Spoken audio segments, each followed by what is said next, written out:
He was kind, too kind. She thought it was a trap. Zarina had never trusted a smile. On her home planet Silora, smiles were rare. When a male smiled at a female, it usually meant one thing: he was ready to mate, and then eat her. That was the Siloran way. Males were hunters. Females were prey. After love came death. That was life. That was normal. But Earth was not normal. Zarina had been sent to this strange blue planet for a simple mission: observe humans, learn their ways, and report back. She looked human now, thanks to her disguise suit. Her purple skin was hidden, her glowing eyes now brown, her tail gone. Everything was fine, until she met him. His name was Jake. He was tall for a human boy, with messy brown hair and kind green eyes. He smiled too much. That made her nervous. Way too nervous. It started in the park. Zarina was sitting alone on a bench, pretending to read a book. She was scanning the humans, watching their behavior. Some ran, some ate, some kissed, some laughed. And then Jake walked by. He looked at her once, smiled, and kept walking. No threat, no danger, just normal. But 5 minutes later, he came back. "Hey," he said, sitting next to her. "Are you new around here?" Zarina tensed. She didn't like how close he sat. Was he getting ready to strike? "I just moved here," she said, keeping her voice calm. She had practiced human English for months. Jake nodded. "Cool. I'm Jake. What's your name?" "Zarina," she said slowly. Not her real name, but close enough. He smiled again. Too friendly. Too open. It had to be a trap. "Wanna walk with me?" he asked. Zarina hesitated. On Silora, walking with a male meant you were ready for the final moment. But this was Earth. This was different. Right? She stood up. "Okay." They walked through the park. Jake talked a lot. He asked about her favorite food, her school, her hobbies.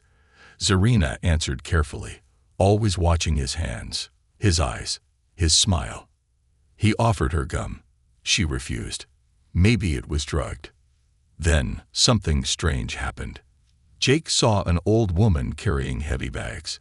He ran over and helped her. He didn't ask for anything, just smiled and walked back. Zarina blinked. Why help if there's no reward? He offered her a cookie next. "Chocolate chip," he said. "It's safe, promise." Zarina took it. She didn't eat it. She scanned it later. No poison. No venom. Just sugar. It made no sense. That evening, Jake said something strange.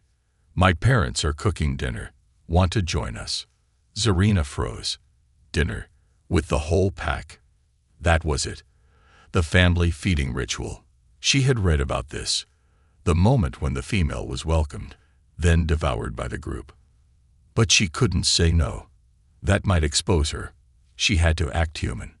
"Sure," she said, hiding the small blade in her jacket pocket. Jake's house was small but warm. Lights glowed. A dog barked. Something smelled sweet. His mother hugged her. His father said, "Welcome, Zarina." Too kind. They sat at the table. Food was everywhere. Meat, bread, potatoes, something Red called ketchup. Zarina didn't eat much. She pretended to smile. Jake's little sister passed her a glass of juice. "You're pretty," the girl said. Zarina blinked. Was that a challenge? Jake just laughed. "Told you she's cool." Everyone smiled too much. It had to be a trap.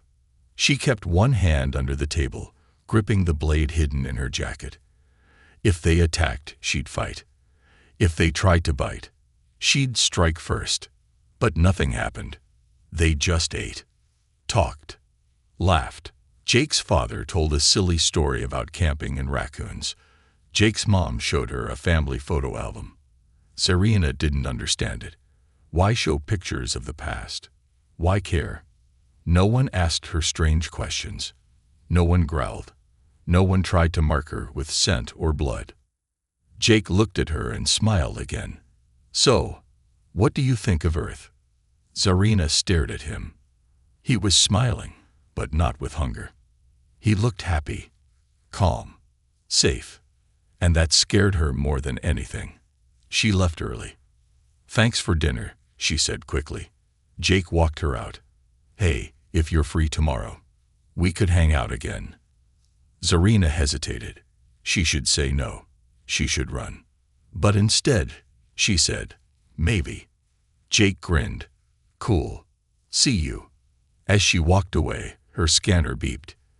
It read Jake's body heat, heart rate, scent levels, all normal. No signs of predator behavior. So then, what was he? Why was he kind? Too kind. Back on her ship, Zarina sat alone and whispered, he's planning something. I know it. Dinner with a predator. She carried a knife under her dress. Zarina had survived the first dinner, but not without fear. Even now, back in her small rented room, she kept checking the door, scanning the air, and sharpening the small silver blade hidden in her boot. She couldn't relax. Jake had been too kind. His family too warm. His world too peaceful. That was the problem. It was too perfect. On Silora, kindness always had a price. Males would bring gifts before the kill. They would tell stories to make the female feel safe. They would pretend to care, just long enough to sink in their fangs. Zarina didn't trust peace. She trusted patterns, and this one didn't make sense. The next day, Jake sent her a message. Hey, my mom wants to invite you again. She's making lasagna. I don't even know what's in it, but it smells amazing. You in? Zarina didn't know what a lasagna was. It sounded like a trap. But if she refused, she'd lose the mission. And maybe, just maybe, she was wrong about them. Still, she didn't take chances. She slipped 2 small weapons under her dress. One knife in her boot, one hidden inside her belt. Both sharp, both coated with paralyzer serum. She walked toward Jake's house, slow and careful. And once again, he opened the door, smiling. Jake wore a red hoodie and held out a drink. Mango juice, he said. No poison. Swear. Zarina took it. Didn't drink. She scanned the scent. Mostly sugar. Some fruit. 0 toxins. He wasn't lying. That made it worse. Inside, his mom was pulling something from the oven. Thick. Steamy. Covered in cheese and sauce. This, she said proudly, is lasagna. Our family recipe. Zarina smiled politely and sat at the table. She counted the knives, the spoons, the exits. Her mind raced. Jake sat beside her and started talking again. About school, his favorite movies, how he once tried to microwave a frozen pizza with the plastic still on. He laughed. His sister laughed. Even his dad laughed. Zarina didn't laugh. She just stared at him. She watched the way he chewed, the way his eyes glowed when he looked at her, the way he said her name like it was made of gold. Zarina, he said, do you have any siblings? She froze. That word, siblings, burned in her chest. Her sister had smiled like this once, had believed in kindness, had fallen for Acceleron Male's soft voice. She was never seen again. Zarina gave a small nod. I did. Jake noticed her tone. Sorry, I didn't mean to bring up anything sad. Another point of confusion. He cared about her feelings. She checked her scanner under the table. Jake's heart rate, stable. Body heat, normal. No spikes in aggression. Still no sign of predator behavior. Too calm, too quiet, too controlled. The food was placed on her plate. Steam rose. She pretended to eat. Jake's mom smiled. So, Zarina, how's school? Are you making friends? Zarina's hand stayed close to her belt. A few. You seem like a smart girl, his dad said. Jake talks about you all the time. Zarina flinched. Talked about her. Why? Jake turned red. Dad. His sister giggled. He has a crush. Zarina blinked. A what? Jake covered his face. Nothing. Ignore her. She's annoying. His mom laughed. It's okay. Jake hasn't brought a girl home in years. Zarina's thoughts spun. Brought a girl home. For what? To eat. To impress. To kill? She couldn't decide. All she knew was everyone was looking at her, smiling, laughing, treating her like one of them. But she wasn't. She was Celerin, and on Silora, trust was death. Later, Jake walked her outside. The sun was going down. The sky was orange. The air smelled like cinnamon and smoke. Jake kicked a rock on the sidewalk. Hey, I hope dinner wasn't too weird. Zarina stared at him. Why would it be? He shrugged. I dunno. You're hard to read sometimes. She said nothing. He stepped closer. But I like that. You're different. Different. On Silora, different meant dangerous. Here, it sounded like a compliment. Jake looked nervous. So, I was wondering if you wanted to hang out again sometime. Just the two of us. Zarina didn't answer. Her hand moved slightly to the belt knife. Jake raised both hands. Sorry. Was that too fast? I didn't mean anything weird. Just thought we could walk. Maybe get ice cream or something. Zarina lowered her hand. Just a little. No biting? She asked, dead serious. Jake blinked. What? She realized she'd said it out loud. No, I mean, no fighting. I get nervous. Jake laughed nervously. You really are something. He reached into his pocket, and she tensed. But he only pulled out a small folded paper. He handed it to her. Just a doodle, he said. I draw stuff when I'm bored. Made this today. Zarina opened it. It was a rough pencil sketch of a girl standing under stars, with a big moon behind her. She looked just like Zarina. Her heart did something strange. It fluttered. Later that night, in her room, Zarina laid the drawing on the table and stared at it. She took off her belt, pulled out the knife, placed it beside the picture, and for the first time since coming to Earth, she wondered if maybe, just maybe, this boy wasn't a threat. But then her communicator buzzed. A message from her command ship. Update requested. Has subject shown signs of predatory behavior? Zarina looked out the window at the stars. She whispered to herself, no, not yet, but maybe he's just waiting. He said she's beautiful. She prepared for death. Zarina had always known one thing. When a male says you're beautiful, it means you won't survive the night. On Silora, those were the last words her sister ever heard. Beautiful, her mate had said. Then he bit her throat. So when Jake leaned close that afternoon and whispered, you're beautiful, Zarina, something inside her broke. Her heart froze. Her muscles tensed. She touched the tiny blade hidden in her sleeve. She smiled back, just enough to seem normal. But inside, she was preparing to die. It had been 3 weeks since she met Jake. 3 long, confusing, terrifying weeks. She had joined him for 3 meals, walked through the park with him 4 times, helped his sister with homework, laughed at his dad's bad jokes. She'd learned about pizza, homework, birthdays, ice cream, cartoons, and dogs. And none of it made sense. No dominance. No challenge displays. No mating fights. No blood. Jake was always calm, always kind, always smiling. She thought maybe it was a trick. Now she was sure. They sat under a tree in the school garden. The wind was soft. The sky was clear. Jake had brought sandwiches.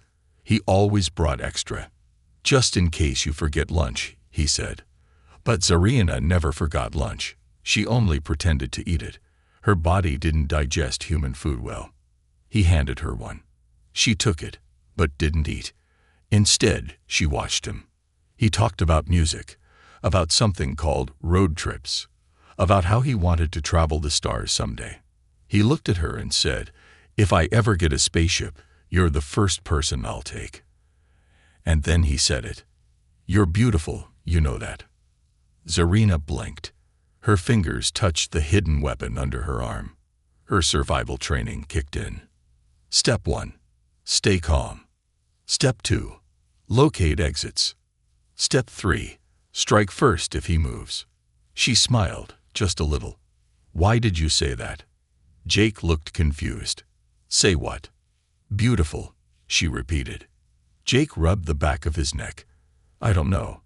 Because it's true." His voice was soft. No tension. No hunger in his eyes. No bloodlust in his scent. But that didn't mean anything. Not yet. She had seen males on her planet fake kindness until the very last second. Jake leaned back on the grass and stared at the clouds. "Sorry," he said. "I didn't mean to make things weird. You have this way about you. Like you're not from here. I mean, obviously you are, but..." He laughed awkwardly. "I'm messing this up." Zarina didn't answer. She stared at him, watched every blink, every movement. No sudden motions, no tension, just calm breathing. She didn't understand it, and it terrified her. That night, she didn't sleep. She replayed every word. "You're beautiful." Her translator confirmed the meaning. Her culture confirmed the risk. It wasn't just a word, it was a signal, a red flag. And yet, Jake was still alive, still normal, still not acting like a predator. Maybe he was broken, or maybe she was. She opened her data pad and scanned through her Earth research files again. Mating rituals of Earth males, courtship through gifts, flowers, music, food, emotional bonding before physical interaction, protective behavior instead of violent dominance. No consumption of partner post-mating. That last line made her shiver. No consumption. They didn't eat their mates.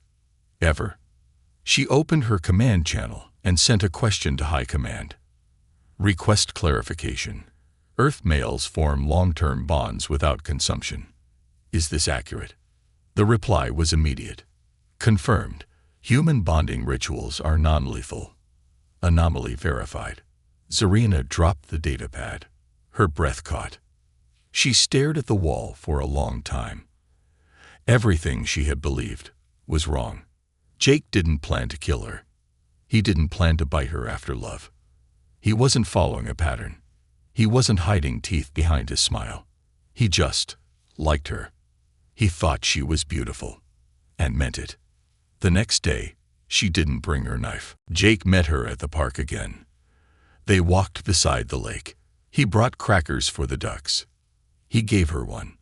"Want to feed them?" he asked. Zarina nodded. She knelt beside him and tossed crumbs. A duck waddled closer. She looked at Jake. "You feed weaker creatures, not eat them." Jake laughed. "Why would I eat a duck? That's horrible." Zarina stared at him. "On my world, strength is survival. The weak are meals." Jake raised an eyebrow. "Wait, what?" She paused. Her heart raced. She had said too much. But Jake just laughed. "Remind me never to visit your home planet." She looked down. Soft voice. Soft smile. Still, no signs of danger. Later that night, Zarina walked to the hill behind the school. She stared up at the stars. Her home was somewhere out there. Cold. Harsh. Full of rules. And here she was, on a warm planet, listening to birds and boys and laughter. She touched her chest. There was a strange feeling there. Warm. Fluttery. Not fear. Something else. Jake had said she was beautiful, and she had lived. Maybe this world really was different. Maybe humans weren't monsters. Maybe she wasn't either. But just as she turned to walk home, her wrist device buzzed. A flashing red message glowed on the screen. Alert. You are forming an emotional bond with subject. This is forbidden. Return to ship immediately. Zarina's heart dropped. She read it again. And again. Return immediately. No, not yet. Not when she had finally tasted something that wasn't fear. Not when someone had looked at her and seen more than a target. She clenched her fist. She looked at the sky and whispered. He said, "I'm beautiful." And for the first time, I believe it. She regretted everything. He wasn't the monster. Zarina stood at the edge of the rooftop, staring at the stars. The Earth city buzzed below her. Cars, voices, lights. But none of it mattered. Her communicator still blinked with the same warning from the night before. You are emotionally compromised. Return to ship. Mission over. She didn't move. Not yet. Not after what she had done. Not after what she had almost done. To Jake.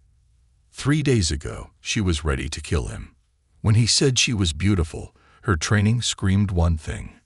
Kill first, survive later. She had reached for the blade hidden in her belt. She had pictured the strike, a fast motion, a clean cut. But then, he smiled. Not like a predator, not like an accelerant male. He smiled like he cared, and everything inside her froze. That was the moment something broke inside Zarina. She didn't attack. She didn't run. Instead, for the first time, she questioned everything. Now she couldn't stop remembering. Every kind gesture. Every laugh. Every time Jake gave her something without asking for anything in return. Even the time she dropped her blade and he picked it up, thinking it was a pen, and gave it back to her, smiling like a fool. He never once looked at her like prey. And yet, she had nearly hurt him. The regret burned deeper than anything she'd ever felt. Zarina, the warrior of cold Silora, felt guilt. Jake messaged her again. Hey, haven't seen you. Everything okay? She didn't reply. How could she?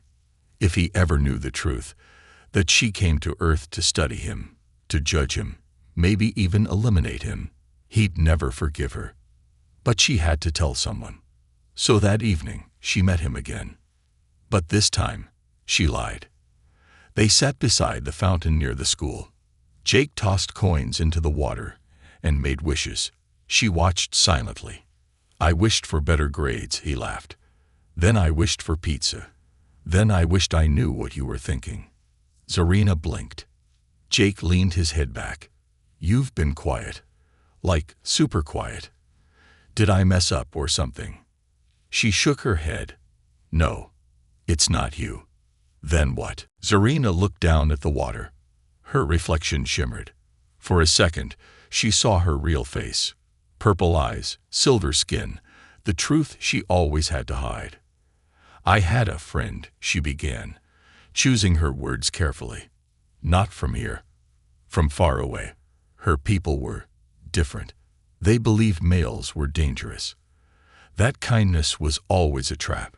That after love came death. Jake frowned. That's dark. She was taught to be afraid, Zarina continued, to protect herself, to strike first. But then she met someone. Someone who didn't hurt her. Someone who smiled for no reason. Who gave things without asking. Who made her laugh. Jake was silent now, watching her. She didn't understand it, Zarina said. Her voice trembled. She thought it was fake, a trick. So she almost did something terrible. Jake looked worried. Did she hurt him? Zarina shook her head. No, but she wanted to. For a long time. Jake leaned closer, but she didn't. Right? No, because he wasn't a monster, she whispered. She was. The silence between them was thick. Jake looked at her carefully. Then, softly, he asked, Is your friend you? Zarina looked away. She didn't answer. She didn't have to. Jake didn't run. He didn't yell. He didn't look scared. He simply said, I don't think you're a monster. You're just hurt. Zarina's eyes widened. Why would you say that? Because I know what it feels like, Jake replied. To think you don't belong. To be afraid of getting close. To expect pain where there should be joy. She stared at him. You're human. You have everything. Jake shook his head. My dad used to hit my mom. Then he left. I don't talk about it, but yeah, I know fear. I know how it shapes people. Zarina blinked. That wasn't in her research files. That wasn't in the data. Jake wasn't perfect. He wasn't protected. He just chose to be kind anyway. A strange heat touched her chest again. That fluttering feeling. She hated it. She liked it. She didn't understand it. Jake reached into his pocket and pulled out something small, a plastic bracelet. I made this for you, he said. Dumb, I know. Just something to match mine. He showed her his wrist, a red string with beads. He handed her the other one. It was purple, like her real skin, with tiny silver beads. Zarina didn't move. Her fingers trembled. Jake smiled. You don't have to wear it if it's weird. No, she said quietly. I want to. She tied it on slowly.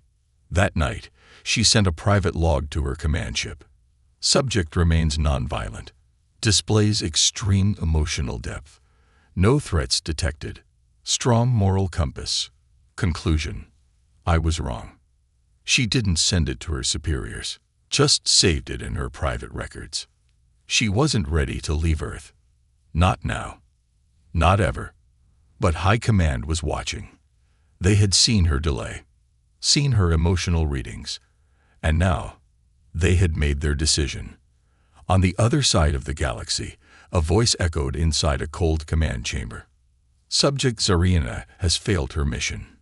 Emotional bond confirmed. Prepare extraction. Clean up the human if necessary. Mission terminated. Her people think she's infected. Zarina didn't know they were watching. Not her friends. Not humans. Her people. Seller in command. They had eyes in the sky. Insects with hidden cameras. Signal interceptors. Even her own suit had trackers built inside. She thought she'd disable them, but they were smarter than she realized. And now, they believed she was infected. Not by a virus. Not by a weapon. But by something far more dangerous. Human emotion. High above Earth, on a black ship cloaked in the shadows of the moon, her mission file blinked red. Emotional Kuor Upigion, Kuot Environment. The message read. The Accelerant officer leading the Earth observation team stood tall, her armor clicking with tension. She has bonded with the subject, the officer said coldly. She has forgotten who she is. Is it time to extract her? Asked a soldier. The officer turned toward the viewing window, watching Earth spin below like a helpless marble. No, we do not extract the infected. We erase them. On the surface, Zarina felt none of this. Yet, she was sitting under a tree beside Jake, watching birds hop between the branches. For the first time since she landed on Earth, she was calm. No knife. No backup plan. No running away in the middle of a sentence. She was just there, existing, breathing, listening to Jake talk about his weird dreams and his dumb dog that once got stuck in a mailbox. And she laughed. Really laughed. Jake stared at her. That's the first time I've heard you laugh like that. Zarina blinked. Is that bad? He smiled. No, it's amazing. You should do it more. She looked down at the purple bracelet on her wrist, the one he made for her. That warm flutter returned to her chest. But this time, it didn't scare her. That night, her communicator buzzed again. She ignored it. She was brushing her hair, staring at her reflection in the mirror. Brown human eyes. Brown human skin. But deep down, she knew who she really was. She looked at the bracelet again. And for the first time, she didn't feel ashamed of who she was becoming. Maybe she wasn't just Celerin now. Maybe she was something else too. Then the room darkened. The mirror flickered. The communicator lit up red. A voice spoke, cold and robotic. Zarina of Housefeller, you have disobeyed protocol. You are ordered to report to Extraction Point Delta at 400 Earth time. If you do not comply, force will be used. Zarina backed away from the screen. Her heart pounded. They had found her. They knew. She ran. Not to Jake. Not to safety. She ran into the forest just outside the city. Her breath came in gasps. She climbed a hill and activated her field scanner. The signal was real, coming from orbit. A ship was nearby. Watching. Waiting. Hunting. She dropped to her knees. They didn't care about her. They didn't want answers. To them, she was already contaminated. Already lost.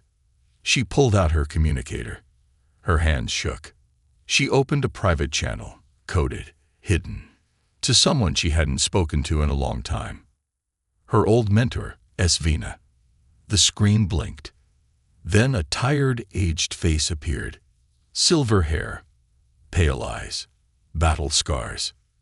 Zarina, the voice said, you shouldn't be contacting me. They'll track. I'm already marked, she said quickly. They know. They've issued a termination order. Svina's face changed. Termination. Already. You've only been there weeks. I broke rules, Zarina said. I got close to the human. Close how? Zarina hesitated. He's not what I expected. He's not violent. He's not a monster. He's just kind. Savina leaned closer. Then you've learned what they didn't want you to learn. Zarina frowned. What do you mean? Command never wanted peace, Svina said. They wanted proof that humans were dangerous, so they could justify invasion. Your job wasn't to observe. It was to confirm. Zarina's breath caught. They used me, she whispered. They always do, Savina said. I learned that too late. The call cut off. A warning signal blared in her ear. Location compromised. Extraction unit inbound. Zarina stood up fast. She had one choice left. Run to the ship and die. Or run to Jake and fight. She didn't hesitate. She ran. Fast. Through streets. Over fences. Down alleys. Her heart beat like a war drum. She needed to see him, one last time, if nothing else. Jake was in his room, drawing again. He looked up when the window tapped. Zarina climbed inside, out of breath, shaking. Whoa, are you okay? He stood up, worried. They're coming, she gasped. My people. They want to take me. Jake blinked. Take you where? To a place I won't return from. She didn't wait. She grabbed his hand and placed it over her heart. He felt it racing under her skin. I need you to listen, she said. I'm not from here. I'm not even human. Jake didn't laugh, didn't step back, didn't run. He just looked at her with wide eyes. I know. Zarina froze. What? Jake smiled, just a little. You said things no one else says. You move different. Your hands are too perfect. I figured. You weren't from around here. But I didn't care. Zarina stared at him. Speechless. He knew. He still stayed. Jake took her hands. I don't care where you're from, he said softly. You're my friend. Maybe more. And I'm not letting anyone hurt you. A light flashed outside. Zarina's ears caught the sound. Humming. Low. Mechanical. Familiar. They were here. Jake grabbed his backpack. What are you doing? She asked. Packing snacks, he said. If we're running, we're doing it the right way. Zarina laughed. Even now, in danger, he joked.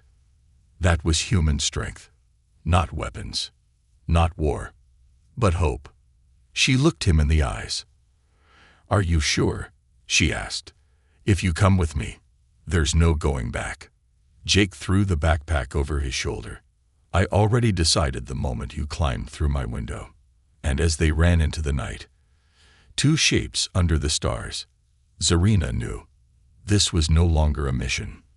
This was a fight to stay free.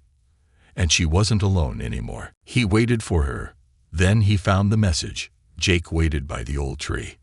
The same one where he and Zarina used to sit, the one where she once laughed at ducks and stared at clouds like they were magic. But now the sky was empty. The bench was cold. And Zarina, she was gone. It had been 3 weeks since she disappeared.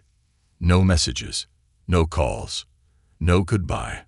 One night she was there, trembling, scared, holding his hand like it was her only anchor. And by morning, she vanished like smoke. Jake didn't tell anyone. Not his mom. Not his teachers. Not even his little sister. Because no one would understand. Zarina wasn't just some girl. She wasn't even from Earth. He tried to tell himself it wasn't real. Maybe she moved. Maybe her family left. Maybe she got scared. But his heart knew better.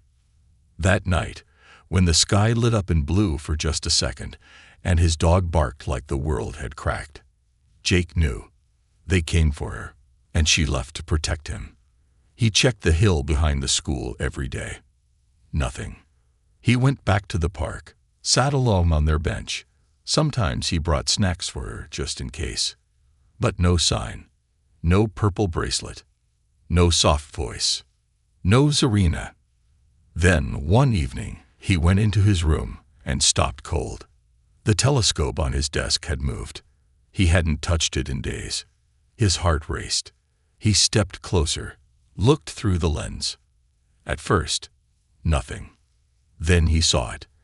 A folded piece of paper taped inside the telescope tube. He pulled it out with shaking fingers. It wasn't a note. It was a message written in 2 languages, half in English, half in strange curved symbols that shimmered like stardust. But he could read her handwriting, and it said, "If you're reading this, I'm sorry. I had to go, not because I wanted to, because I had no choice. My people are afraid of love, of kindness, of you. They think feelings are weakness, that bonding with humans is a disease. They came for me. And I left, because if I stayed, you'd be in danger. But you changed me, Jake. You made me question everything. You made me feel something I never knew I could feel. Safe. There is one hope, one chance. I left coordinates inside the bracelet I gave you. If you ever want to find me, follow the stars. I will always be watching. I will always remember." Zarina. Jake couldn't breathe. His heart thundered like a war drum. He looked at his wrist. The bracelet. The one he hadn't taken off since the day she tied it on. He ran to his computer, took photos, scanned the beads. Each bead had tiny markings, dots and slashes. Some were just scratches, but some were numbers, coordinates. He zoomed in, matched the numbers to a star chart. They'd pointed to a distant point, far beyond the solar system, a star cluster barely visible from Earth, labeled only as Sector ZV9. Jake sat back. His chest hurt, not from fear, but from hope. She left him away. She didn't forget. She believed in him. The next day, Jake made a decision. A decision bigger than school, bigger than fear, bigger than Earth. He would find her, no matter how far. Years passed. Jake studied everything: astrophysics, engineering, languages, interstellar mapping. He stopped being just a boy. He became a man with a mission. People thought he was crazy, obsessed, dreaming of someone who didn't exist. He didn't care, because every night he stared at the stars and whispered, "I'm coming." Finally, the day came. Jake stood at the edge of a private launch pad. Behind him, his small ship, custom built from parts, savings, and late nights of madness. Inside, every system was aimed at one thing: Sector ZV9. He looked at the bracelet one last time. Then he climbed in and launched. The journey was long, lonely, cold. But he didn't stop. Every time the engine shook, every time power flickered, every time the stars blurred, he whispered her name, Zarina, and pushed forward. Then, at last, he arrived. The ship dropped out of warp near a glowing planet, orbiting a silver star. ZV-9. No signal. No city. No answer. Just silence. But Jake didn't give up. He scanned the surface. One location stood out, a rocky valley with strange heat patterns. He flew down. He landed on the valley floor. Red sand, dark cliffs, echoing wind. And then he saw something. A shape. A small stone tower, half hidden in the dust. On the side, etched deeply into the rock, was a symbol he recognized. Her name. Serena. He stepped closer. Under the name, carved carefully, were words in English. If you are here, I believed in you. I am not gone. I am only hiding, watching, waiting. You found me once in a world of strangers. Now find me again. And Jake smiled, because that was all he needed. Proof that she was alive. That she remembered. That somewhere, on this strange alien world, she was waiting for him. And this time, he wouldn't let her go. She returned, this time with open arms. The wind on ZV-9 was sharp and dry, like a breath from an old ghost. Red dust rose with every step. Jake's boots crunched across the valley floor as he moved toward the stone tower. His heart pounded, not with fear, but with something far stronger. Hope. He had come across galaxies, left everything behind, all for one name, one voice, one girl who wasn't from Earth, but still somehow made it feel like home. Serena. The tower was silent. No door, no sign of life. Only her name carved in the stone, and the message she left behind. I am not gone. I am only hiding, watching, waiting. Jake looked up at the sky. Then where are you? Suddenly, a soft hum filled the air. Not machine, not wind. A signal. His wrist scanner blinked. A transmission, coded, old but still active, was coming from the cliffs above. Jake ran. Climbed fast, ignoring the scrapes on his hands, the sting in his lungs. He followed the signal up the winding path, higher and higher, until he saw it. A cave. And in front of the cave, a figure. Cloaked, still, facing away. Jake froze. He didn't call her name. He didn't breathe. He just stood there, heart screaming.